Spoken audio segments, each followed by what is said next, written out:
welcome to another episode of Gaming News Weekly, your weekly news show every Friday at 5 p.m. with your host, me. I'm Rich, and my good friend and colleague on the channel, Tabs. Say hello, mate. That was no sound. Why was there no sound? Tabs, are you there, Tabs? I'm here, mate. Can you not hear me? No, I don't know why. I couldn't hear you.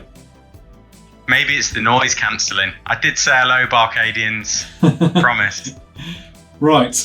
So we've got a few stories to go through this week. I wouldn't say it's the most electric week of news. There's not any big stories.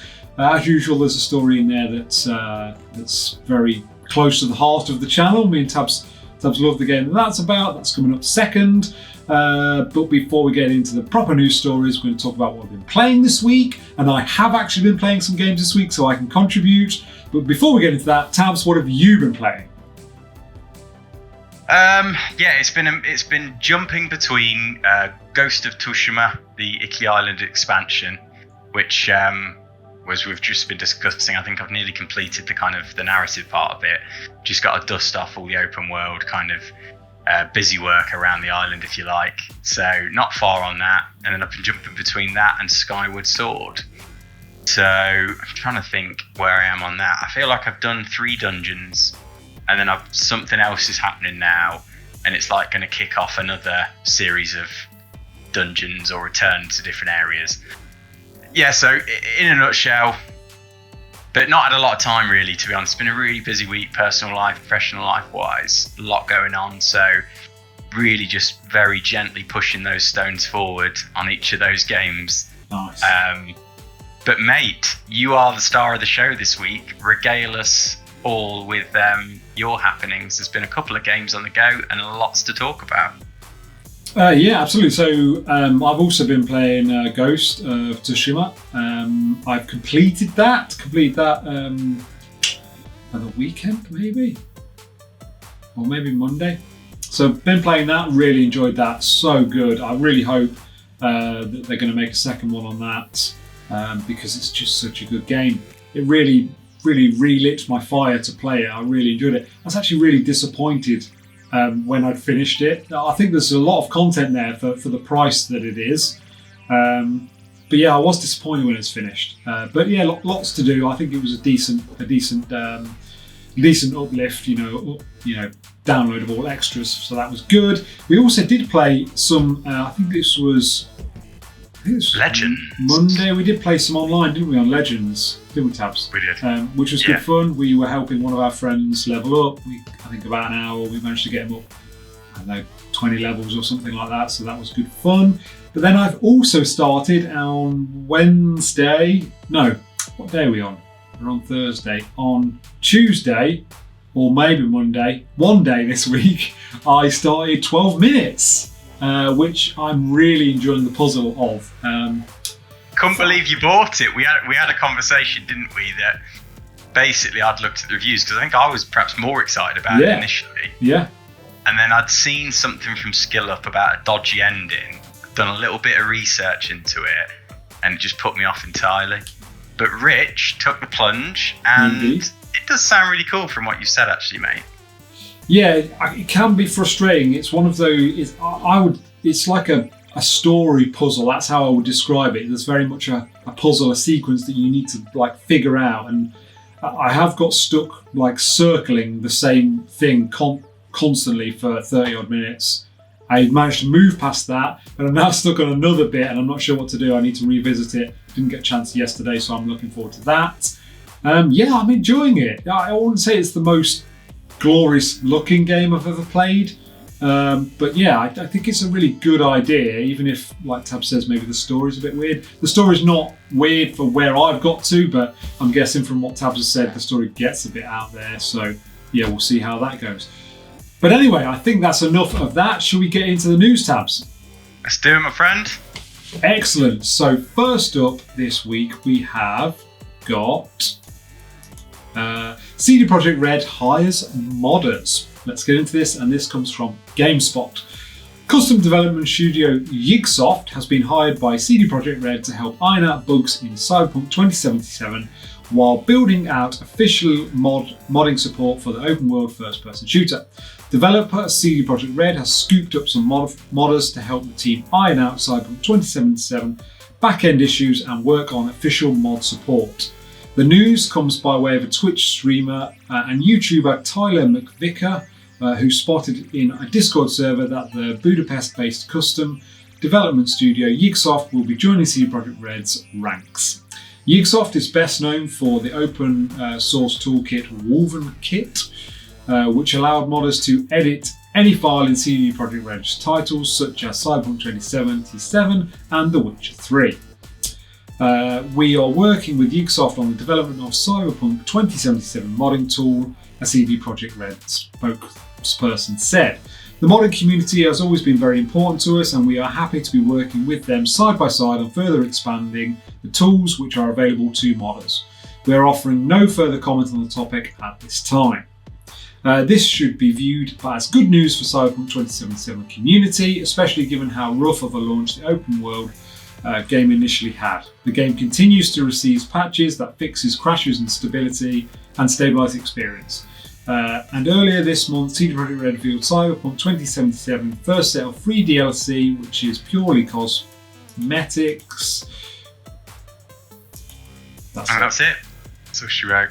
Yeah, that's it. I thought there was more. So yeah, I think it's really good that they've. Let's take this for what it is, but admitted defeat, that they can't solve all of the things on their own, or they can't solve all of the things on their own in the timescales that they're happy with, and they've brought some outside people in that will not only help with that, but potentially add another string to the bow of Cyberpunk 2077. So I think that can only be seen as a good thing.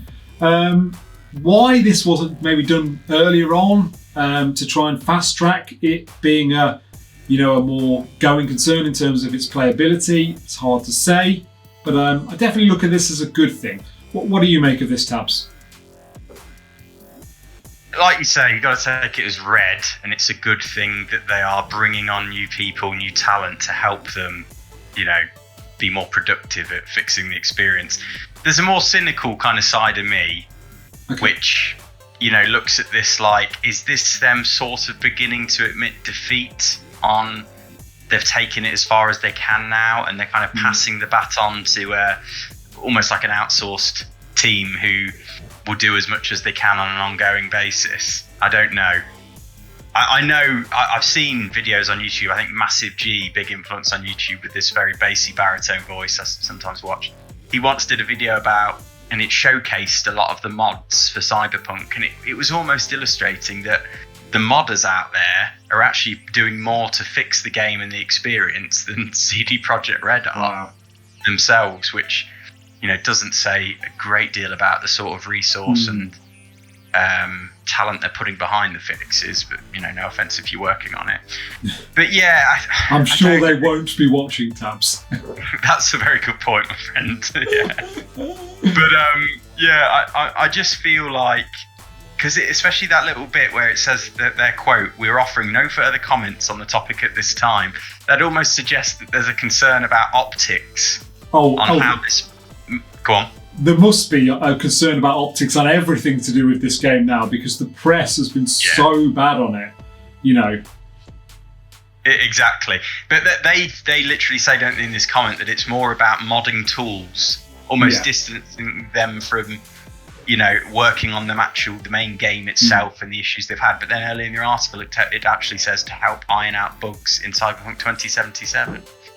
So it's a bit blurry, a bit vague. Maybe they want to keep it that way, so accusations and uproar aren't fueled by it. But yeah, I think there's a cynical side of me that's just maybe thinking, is this CD Projekt Red now starting to move away from Cyberpunk 2077?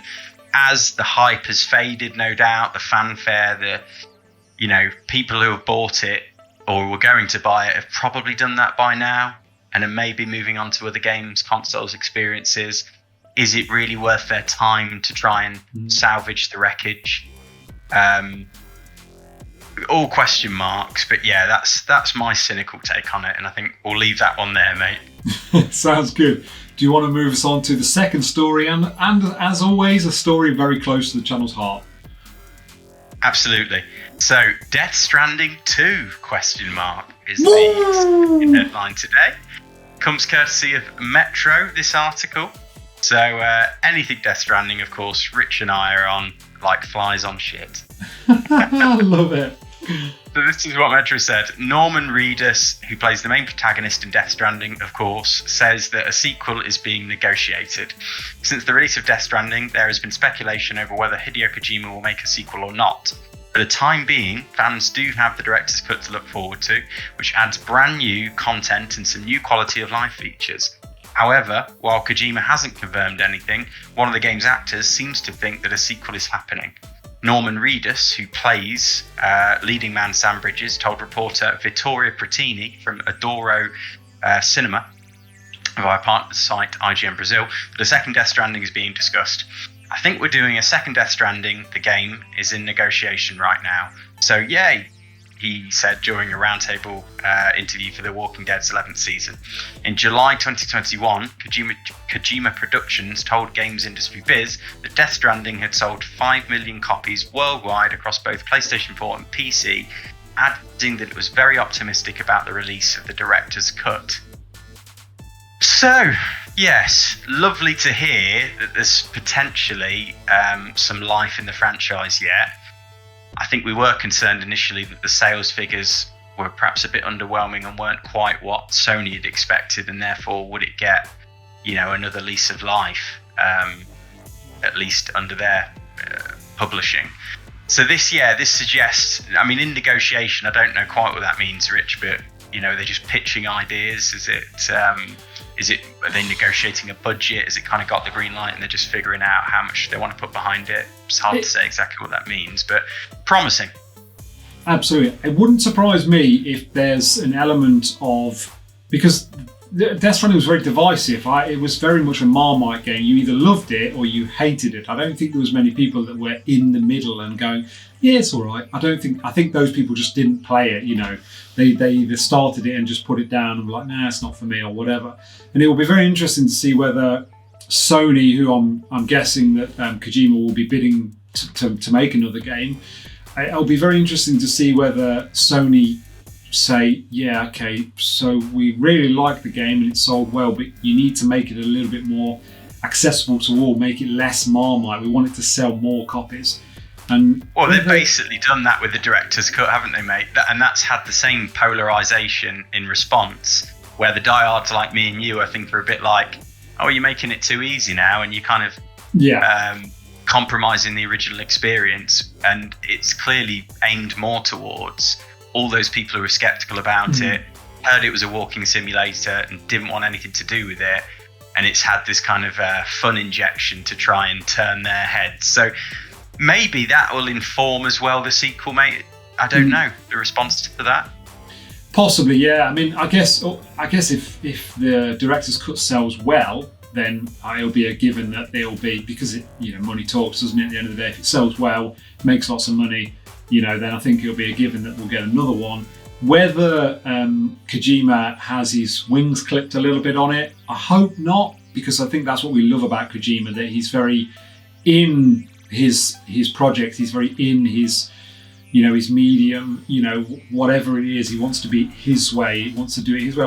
I don't think it will be bothered by the fact that certain people didn't, I guess, get it, and get the fact that the whole thing about it being a difficult game to play and to get into, that's part and parcel of, I think, what he was going for. And I think, I don't think that'll be lost on him. I think he'll know that. So yeah, interesting. I hope this is true, because like I say, I really would like to see more Death Stranding, and I'm excited to play the director's cut. Just a little tidbit to throw in, mate. We both kind of follow him, don't we, loosely on Twitter. But he's put something out recently. Obviously, we know he said something about not wanting to call it a director's cut, which seems to be Sony's kind of enforced terminology for these releases. And then on top of that, today, mate, I think it was today or recently anyway, he put a tweet out almost suggesting the marketing around the director's cut hasn't been particularly big. It's not being pushed very much. And he emphasised how he was putting his soul into the release trailer for Death Stranding Director's Cut. So it all feels a bit like relations between Kojima and Sony perhaps aren't an all-time high.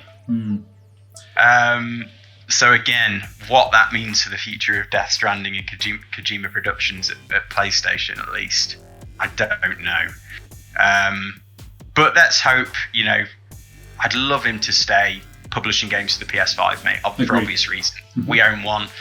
We love Kojima. We are generally PlayStation fans, or no, not fanboys. And that would suit us down to the ground. Absolutely. But my friend, move us on to the third and final story. Absolutely. So, Nintendo Direct rumours, and this again comes from GameSpot. A Nintendo Direct will focus on Nintendo's remaining lineup for this year and early 2022 games is rumoured to be taking place next week. Known leaker Zippo Speaks, that's apparently his name, has stated that they've been told by multiple sources that Nintendo is preparing a new general Nintendo Direct for next month. Although not officially announced yet, the Direct will supposedly take place in September and will focus on Nintendo's remaining lineup for this year and will give us peeks at early 2022 games. Although, as Zippo Speaks themselves writes, fans should hype at your own risk, there's actually some supportive evidence behind this theory. As Twitter user and video games enthusiast Stealth shares, Nintendo has held a Direct every September, starting with Nintendo 3DS Direct on September the 1st, 2016. Following this, they also hosted a Nintendo Switch and 3DS focused Direct on September 13, 2017, another similar one on September 13, 2018, and Nintendo Switch exclusive Direct on September 4th, 2019, and two in September 2020, including a Mario Direct and Partner Showcase. So there's a wealth of reasons why we think there'll be one coming this week, so I feel like this is almost an unconfirmed rumour. It's not been confirmed it's happening, but there's a lot of evidence to suggest that this is going to happen. So don't be surprised if we see a Nintendo Direct next week. But whether that might be moved now, we're hearing possibly something about Sony doing something next week, which we'll talk about very shortly, and everything else. What do you make of this, Tabs? Yeah, I welcome it. It's been some time since we've had a lot of flourish and excitement in the industry on a scale of a Direct or a showcase, or at least that's what it feels like to me. Obviously, we'll come to it and everything else. There's also something else that's been announced, which is great news too in this line of in this category. But yeah, I really want to see Nintendo, hit us with a few more kind of secrets they've got up their sleeve. That'd be great. And then obviously give us a bit more substance behind some of the other releases they've got. Namely, it'd be great to see something more Breath of the Wild 2, mate. Absolutely, 100%. Whether that's hopeful to think we'll see something after that trailer we got, and everything we're hearing around that game, I don't know. But I don't know. What about you, mate? Is there any other kind of Nintendo games on your radar that you'd like to see more of? Nothing's really coming to mind too much. No, I think that there's a bit of a theme running through the industry at the minute, and I think this goes for all of everybody. Everything's felt very flat this year, and that's for obvious reasons. We had the COVID last year, and then that affected everybody's working patterns, and that seems to be this year we've got a knock-on effect from that, in that lots and lots of projects have had to be moved back, delayed, whatever. And I feel like that's created this sort of just very flat year of gaming. There's been a few hits here and there, but you feel like you're constantly wanting to get something to be hyped about. And I think that has taken its toll. And I think that's the same with Nintendo. They're a really big IP that everyone's excited about. Probably the biggest hyped game that there is out there that we know is coming at the moment, Breath of the Wild 2. Well, we know no more about it other than the fact it's been delayed. So I definitely want something from them to build some hype, because it's been a bit of a flat year. I suppose I could foresee, we know that Metroid Dread, had a good impact. I think the pre-order sales were quite promising from what I've read in articles. So a feature on that maybe, or another decent sized trailer could go a long way to kind of keep that audience engaged. And I'm interested by it. It's not blowing my mind, but it looks pretty cool. Yeah. And And then obviously on that Metroid theme, I think they could really kind of create some ripples in the pond if they talk about Metroid Prime 4, which we know has been through development hell at this point and has kind of been rebooted. So I think they could really just to have even a short trailer, bit of a teaser trailer, obviously more than a title this time, but I think that could go a long way to kind of get fans on board and excited. And then I've also, I'm sure we've read something, have we, mate? Is it Xenoblade? Is that going to have another sequel? Is it Xenoblade 3? I forget all the names with that franchise. I don't really follow it. But those feel like perhaps the likely contenders to appear, or at least wishful thinking, the ones I'd like to see. Agreed, definitely. So yeah, let us know, Arcadians, what you'd like to see. If you've got any suggestions or theories, always our ears are open. But Rich, should we wrap it up with everything else? Absolutely. So everything else this week, we're going to start, and we mentioned it a moment ago, PlayStation Showcase coming next week, which will show off the future of PS5. Now, that God of War trailer, please. If that's not basically saying you're getting a God of War trailer, I don't know what is. Yeah. That would be nice. And then next up, Uncharted Collection PC leaks and includes all 5 games. Great news for PC fans. You've got a bounty of fantastic gameplay masterpieces there, surely, Rich. Absolutely. The Last of Us 2 director says that he stands by the game we made despite criticism, and so he definitely should. Agreed. We're definitely in that corner. Naughty Dog, speaking of, pushes its first standalone multiplayer game in new round of job listings. So we think this relates to The Last of Us 2 as well, don't we, mate? Is that a Last of Us multiplayer? Yeah, we don't know, because it's the fact it's a standalone game. So it's not going to be an added addition to a game that already exists. It's going to be a standalone game that you buy, but it could be set in the Last of Us world. We don't know that, so we'll be very interested to see what that is. And finally this week, a Skate 4 PC version is officially happening. EA has confirmed. Great news for skating fans. Absolutely. So there we have it, BArcadians. That is it for this week's news. We hope you've enjoyed it. If you have, definitely drop us a like and subscribe if you're new here. As always, if you want to discuss any of the stories we've gone through this week, drop down in the comments, leave us a comment. We'll endeavour to come back to anybody who does comment. And I think that's all we've got time for this week. Another one for the archive. Stamped and completed.